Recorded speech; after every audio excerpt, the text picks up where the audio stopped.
Hi guys! So, a couple of weeks ago, I started a series on Netflix called Ginny and Georgia, and I really like it. Ginny and Georgia is basically about the secret life of a teenage girl's mom, or not so secret, or something like that. That's simplifying it, but let me not stray.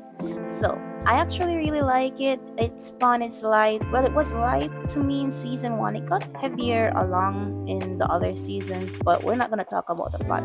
What I want to talk about is Ginny. No, I really like Ginny. I think her real name is Antonia Gentry. I should double check that. Yeah, I think it's Antonia Gentry. I really like her. I'm mesmerized by her look, her facial features, and her hair. And so one day while watching, I actually paused the video just to do a quick sketch of her for fun, really. It didn't actually come out looking like her, but it was good practice. But the next day, I actually tried to do a more serious sketch using pencil this time so that I could at least get her proportions right and maybe erase if I made a mistake. Pencil sketch was 100 times better than the pen sketch, but it still did not exactly look like her. So, guess what I did the next day?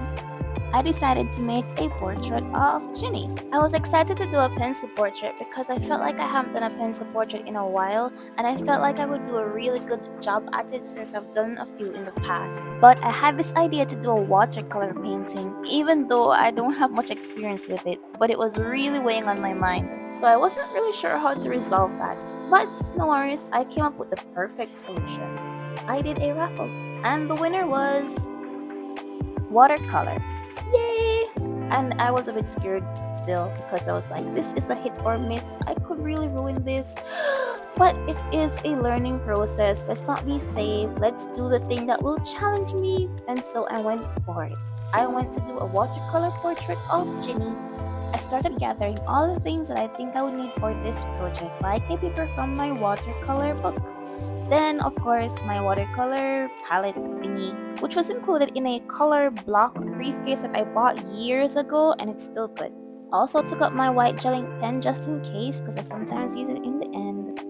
And my Hime Jelly gouache that I used in my previous video. I didn't show it then, but I'm showing it now. I may use this for some opaqueness that I may need, but maybe not. And of course, my what you call this palette, yes, and it was dirty so I washed it. Now we move on to the work, which was to first draw a grid on my paper. Now I use gridding whenever I'm doing a portrait for commission because it really helps me to get the proportions right, especially on big paper. It's really hard for me to just eyeball it. I sometimes try to do it whenever I'm doing a quick sketch to train my eyes, but whenever I'm doing a serious piece like this one, which I really want to get right this time, I want it to be safe and use a grid. Something I never did in my previous videos was figure out a way to get my paper to stop moving around. So now I'm taping it down to the table so it won't be moving all over the place and it won't be terribly hard to edit in post-production to crop it out so that the paper fits in the frame. So now I am looking at my image and I am blocking out all the major lines using the grid.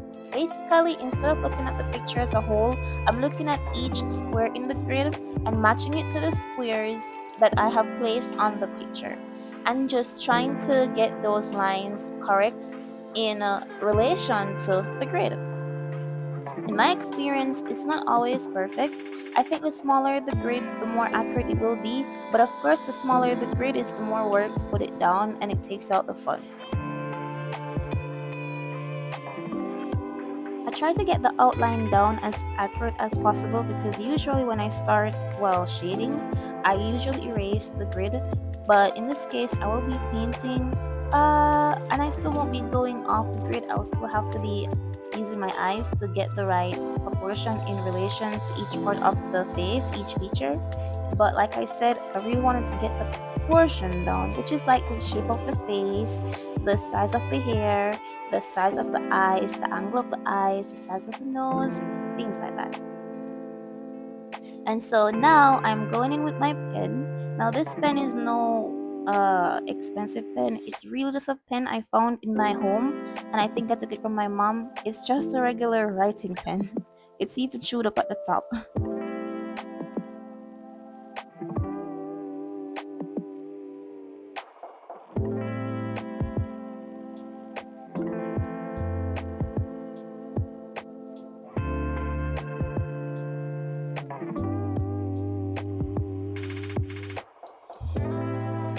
while drawing the hair, I was both intimidated and excited. It was like, if I don't get this right, it's gonna look awful. It's really complicated and I don't know how to do it. But if I do get it right, it's gonna be so awesome. And that's the outline. I gotta tell you, I felt pretty confident when I finished the outline. I felt like the outline made it seem like the painting was going to look beautiful. However, I don't know why I did it so detailed. I mean, it's still a bit outline-ish and not very detailed, but I really did have an idea of doing something very abstracty, and this was a lot more detailed than necessary. I feel like maybe I shouldn't have gone and do so much outlines with the hair.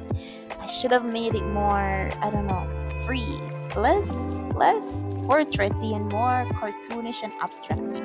But I couldn't fight my nature. It's something I'm always go towards, which is detailed and realistic drawings, and it's really hard for me to keep things cartoonish and more imaginative.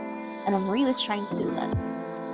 So I started by painting the eyes, and I've heard other artists say that once they get the eyes right, it just really flows into the rest of the painting. And I do feel the same way. Once I get the eyes right, I feel like it sets the tone for the rest of the painting. The eyes gives a lot about the expression that the person has or the intensity. It is something that I always want to capture.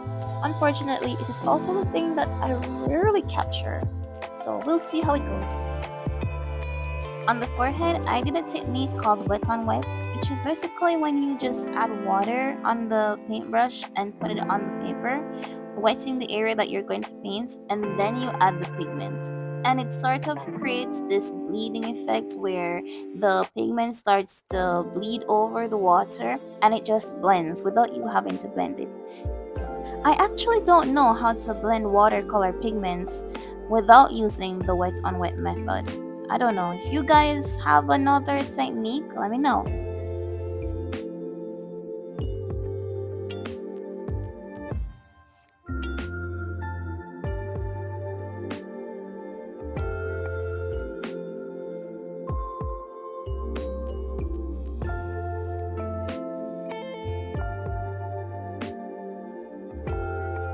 Another thing that I noticed with watercolor, and I'm not sure if it's the brand that I'm using, but when it's wet, it looks very bright, or the values look very brighter and more saturated. But once it's dried, it gets a bit paler. So sometimes I'll put on a color and it ends up being paler than I wanted it to, and sometimes it can be a good thing, if anything else.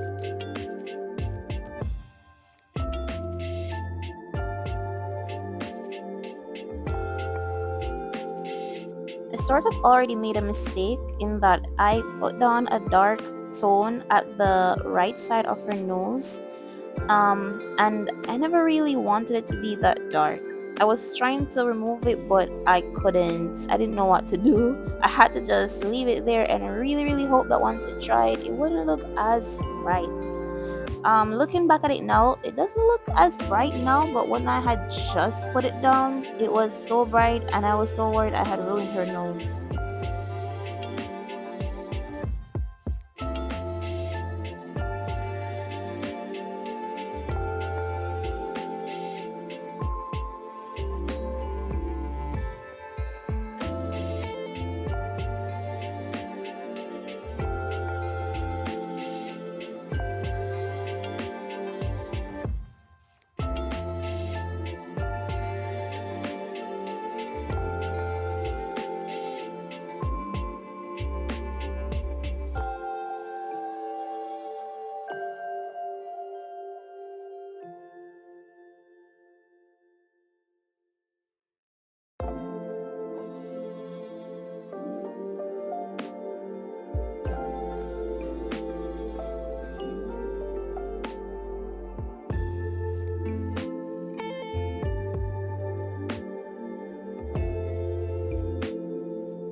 Now, at this point, I'm finished with her face, more or less. But to be honest, she looks like someone I know, but not Ginny, not Antonia Gentry. She looks like her in a sense, and at the same time, it's not her. So I definitely missed the mark somewhere along the line. I remember looking at her forehead and thinking, Yeah, there's something wrong with the shape of her forehead. Forehead should have been more, I don't know, less square at the top. Her hairline was a bit wrong. I wasn't sure how to fix it. There was also an issue with her eyes, but I wasn't sure how to fix it. I mean, I could see that the eyes weren't the same as in the picture, but I didn't know what to do to make it look more like her. Then there are her lips, which the expression does look like the one she has in the picture, but I accidentally made the right side of her lips go up more than it should have been. It should have been more subtle, but I made the expression too expressive, and then that sort of ruined it.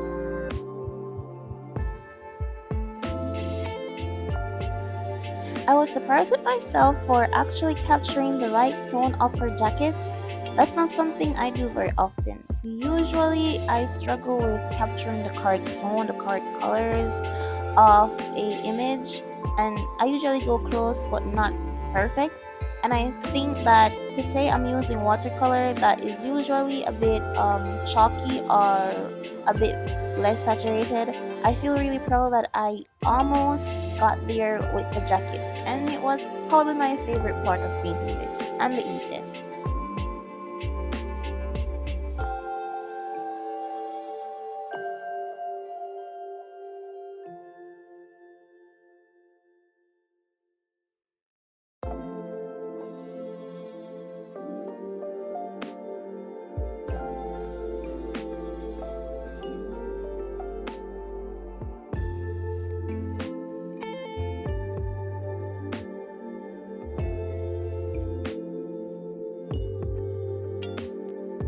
And now the hair.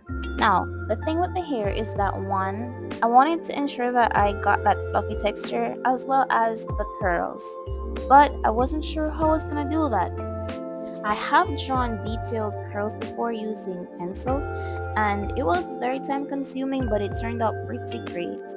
However, with pencil, you can always just erase a dark color that shouldn't be there, or a shadow, or put a highlight by just running your eraser over it. But like I said, with watercolor, I feel like it's very unforgiving. Once you put down a dark color, it's there to stay. It can't be removed. And so you really have to plan beforehand where the light colors should be. This made the hair for me a bit complicated, and I was really worried I couldn't get it to look like a hair or make it look as realistic as it does in the picture. Speaking of realistic, did you know that this was supposed to be an abstract painting? I tell you, I don't know why it became so realistic. Or, I don't know, I really had this idea to make it more wispy, to just draw the basic outlines of her face, but not really finish it as much, like to get it as perfect.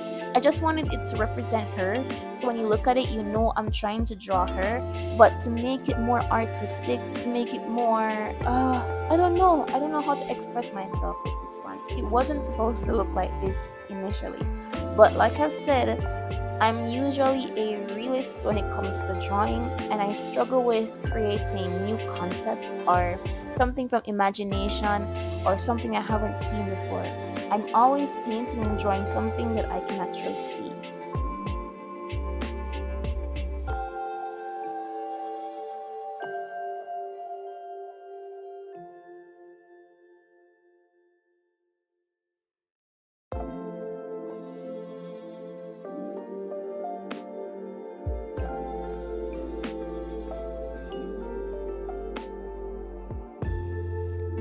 And now to the right side. So when I was painting the right side of her hair, I took on a different approach based on what I learned from the left side. I tried to block in the major colors. Like, I realized that the top part of her head was more dark, and then as it went down to the bottom, it was more light. So I was trying to generally put a darker color at the top of her head, and then as it went down, give it a light color. And then to go in and put in the major dark curls that I could see without actually trying to be too accurate about it, but to just at least represent what it was in theory. You know, without actually being too specific about this girl for that girl, but to at least just represent it the way a cartoon would. And I actually preferred this approach. I felt like it was less moppish because the left side of her hair, while it was beautiful to me and I still love it, I felt like it was too like a swamp. It was a bit swampy, like a wet mop. It wasn't as cartoonish, and I wasn't really going for a cartoon, but when I was doing the right side, I really loved how that side was less detailed, but it still represented what her hair was, and it gave it that fluffy look, and I preferred it more. But I couldn't undo the left side of her hair, so at the very least, I had to make it look like it was one hair, a cohesive look.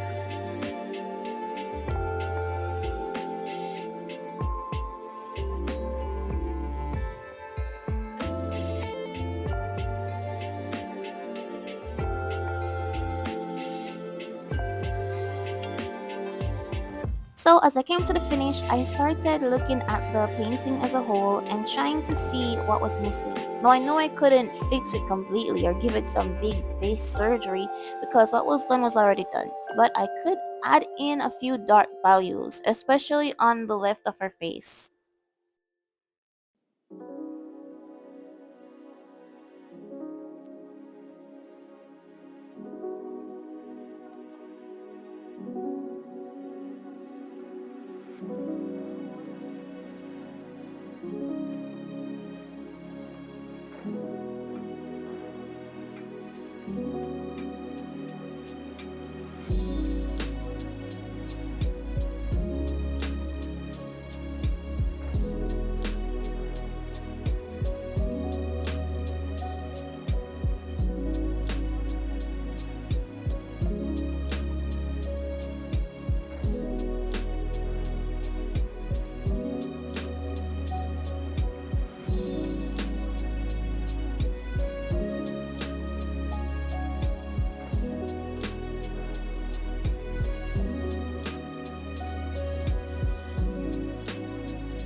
It was actually at this point that I remembered to add her freckles, which I remembered in the beginning, but I was so focused on everything else that I almost forgot. But I remembered just in time. I also started to get a bit carried away with the last minute touch ups. I was not just touching up, I was really going all for it. I also did a few touch ups with the white pen, just on her nose, a bit on her lips, and a small streak in her hair, barely noticeable. I also did a few touch ups with my black gel ink pen, which was a bit risky because black gel ink can get really messy. And of course, putting my signature. Now here's a funny story. While I was taking off the tape, I realized that it would look super cool if I had a color on the background. That way, the borders when I took off the tape would show more. So I went in with a blue color, but once I was doing that, the paper started giving this odd texture. These little bubbles started coming up. I wasn't sure why. But I actually liked how it looked, so I intentionally put some darker blue colors, some dots like bubbles, and it turned out pretty great.